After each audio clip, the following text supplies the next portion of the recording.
start this video, I would like to announce a spoiler alert. If you're not caught up on the show or have watched it in the entire show, you have been warned that there are probably gonna be spoilers in this episode. Alright, now let's get on with it. Welcome back, fellow YouTubers. Arcus here, and in this episode, we're gonna take a closer look at The Vampire Diaries. So, The Vampire Diaries is a show set in a little small town called Mystic Falls. They center around three main characters: Elena Gilbert, Damon Salvatore, and Stefan Salvatore. So, as you probably know, Stefan and Damon are vampires. And it basically centers around their lives and how they came upon this town. And they even later on have sequences where they take a look back at their earlier lives in the 1800s. And it's phenomenal. I mean, the drama in it's really good. If you're into that sort of show, you're gonna really be captured by it. I mean, once I started watching it, I had a hard time stopping. It was just episode after episode after episode, and it was hard to turn it off because it was so intriguing and all the storylines together, and you were always a bit on your seat, not knowing what would happen next and so on.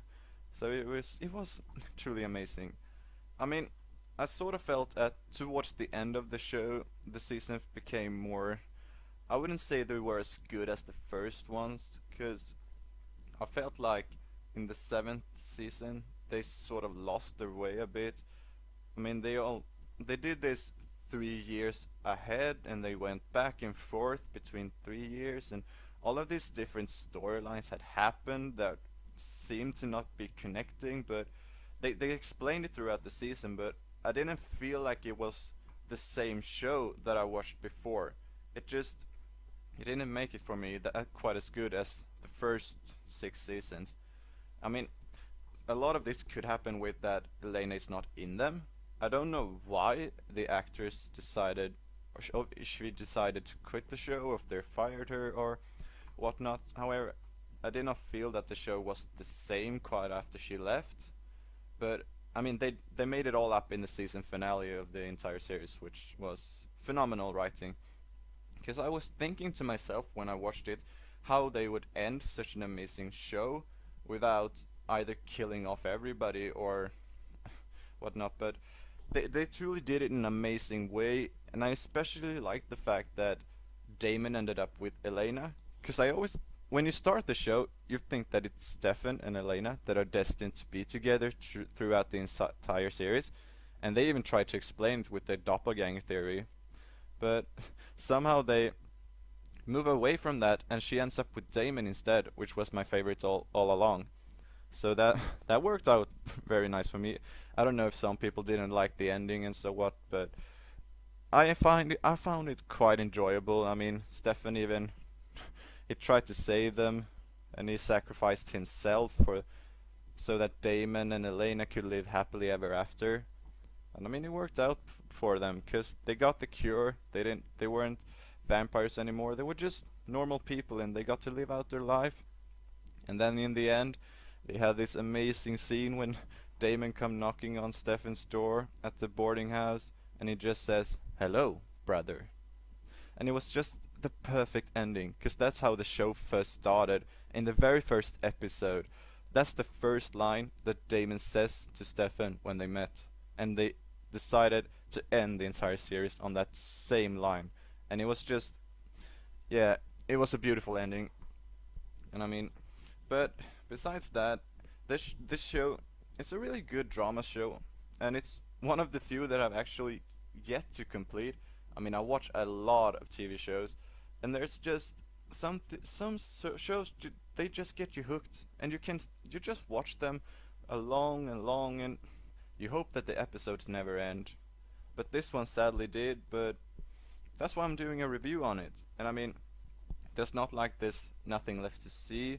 They do have a spin-off show called The Originals that I've been watching now, and I found it quite enjoyable as well, because they have some of the characters that are in the main series, and even some of the other actors make guest appearances in it.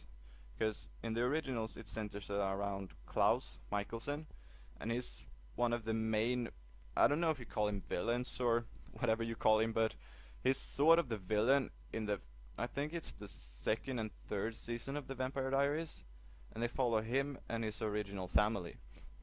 And I mean, from the first moment that I saw him in the Vampire Diaries, I knew that he was a character that I was gonna love, because he keeps messing around and doing exactly whatever he wants, and he doesn't give a shit about anyone else. And the same goes for his entire family really, because they're sort of the original family, because they were the first line of vampires, and they sort of think that they had good plots throughout the entire show. I like the villains a lot. My favorite one is actually not Klaus, but the villain named Kai, which is in, I believe it's the sixth season that is in, or the seventh. And I just, this villain, he was so funny to me, because he was not trying to really be a villain.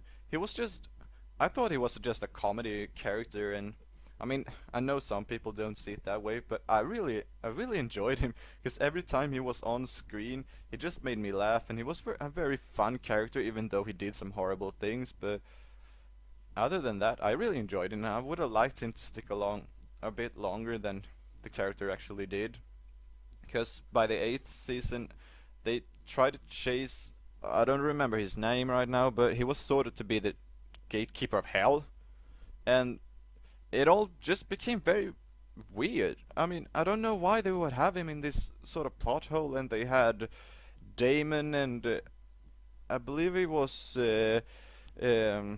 Lorenzo. They two became his slaves some sort, and they were corrupted in their minds, and it just by the sirens that worked for him. And oh yeah, his name was Cade, and this plot hole was.